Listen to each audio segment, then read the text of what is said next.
போகி பண்டிகை என்றாலே நமக்கு முதலில் நினைவுக்கு வருவது பழையன கழிதலும் புதியன புகுதலும் என்பதுதான். இது ஒரு பண்டிகை மட்டும் இல்ல, ஒரு மாற்றத்தின் தொடக்கம். வேளாண்மை தமிழர்களின் உயிராக இருந்த காலத்தில் போகி என்பது சுத்தம், சுகாதாரம், சிந்தனை மாற்றம் அனைத்தையும் சேர்த்து ஒரு புனித நாளாக இருந்தது. ஒரு வருடம் முழுக்க பயன்படுத்திய பழைய உடைகள், பழைய வைக்கோல், தேவையற்ற பொருட்கள் அனைத்தையும் தீயிட்டு அகற்றி புதிய வாழ்க்கைக்கு வரவேற்பு கொடுக்கும் நாள்தான் போகி. போகி அன்று அதிகாலையிலேயே மஞ்சள், சாணம் தெளித்து மாக்கோலம் போடுங்கள். பழைய பொருள்களை எரிப்பவர்கள் அதிகாலையிலேயே எரித்துவிடுங்கள். மாலை நேரத்தில் எரிக்காதீர்கள். பூஜை அறையை சுத்தம் செய்து விளக்குகள், படங்கள் அனைத்தையும் சுத்தமாக வைத்துக் கொள்ளுங்கள். மூலிகை காப்பு கட்டுங்கள். மாவிலை, வேம்பு, நொச்சி, துளசி, மஞ்சள் கொத்து போன்ற மூலிகைகளை வீட்டின் முன் வாசலிலும் பின் வாசலிலும் கட்டுங்கள். இவை நோய்களிலிருந்து பாதுகாப்பு தரும். ஏனெனில் இந்த காலத்தில் அதிக நோய் பரவும் வாய்ப்பு அதிகம். எனவே இதை தவறாமல் செய்யுங்கள். மாலை 6 மணிக்கு பிறகு பூஜை அறையில் தீபம் ஏற்றுங்கள்.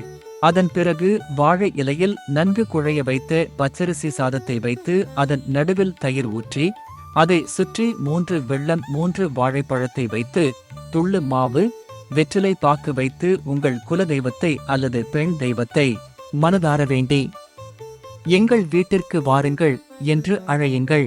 இயன்றால் கலசம் வைத்து வழிபட்டால் இன்னும் சிறப்பு. இந்த வழிபாட்டிற்கு பிறகு படையலில் வைத்த சாதத்தை பிரசாதமாக வீட்டில் இருப்பவர்கள் அனைவரும் சாப்பிட வேண்டும்.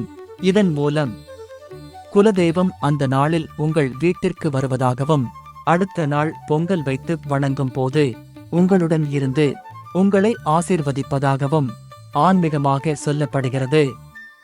உங்கள் குலதெய்வத்தை மறக்காமல் வழிபடுங்கள். மேலும் நிலை வாசலில் சர்க்கரை பொங்கல் நிவேதியம் வைத்து சாம்பிராணி, குங்குலியம் தூபம் போட்டு வழிபடுங்கள். இதனால் லக்ஷ்மியின் அருள் முழுமையாக கிடைக்கும். போகி என்பது தெய்வங்களை வரவேற்கும் நாள். அதனால் மாமிசம், போதைப் பொருட்கள் தவிர்க்க வேண்டும். போகி அன்று சுத்தம் செய்வதை விட அதற்கு முன்பே சுத்தம் செய்துவிட்டு அன்று முழுக்க வழிபாட்டில் மனதை செலுத்த வேண்டும். மிக முக்கியமாக பிளாஸ்டிக், டயர் போன்ற சுற்றுச்சூழலை மாசுபடுத்தும் எந்த பொருளையும் எரிக்கக்கூடாது. சுற்றுச்சூழலை காக்கும் விழாவை போகி.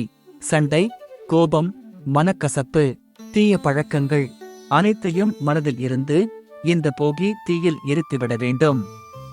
போகி என்பது பழைய பொருட்களை எரிப்பதற்கான நாள் அல்ல, பழைய கெட்ட எண்ணங்களை எரிக்கும் நாள். இந்த போகி உங்கள் வாழ்க்கையில் புதிய நம்பிக்கை, புதிய தொடக்கம் கொண்டு வரட்டும். இந்த போகியை ஆன்மீகமாக மனதளவில் தூய்மையாக கொண்டாடுங்கள். வீடியோ பிடித்து இருந்தால் லைக் மற்றும் ஷேர் பண்ணுங்க. சேனலை சப்ஸ்கிரைப் பண்ணுங்க.